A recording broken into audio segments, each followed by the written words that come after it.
పల్లేరు కాయ సొప్పుల్లా సిక్కి అల్లాడినానే సేపల్లా పసిడి పచ్చాని అరసేతుల్లా ధార పోస్తా ప్రాణాలు తానే అడగాల సీతా కోకల్లే రెక్క విప్పేలా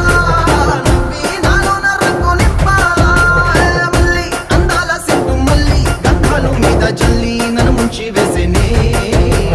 తనపై మనసు జారి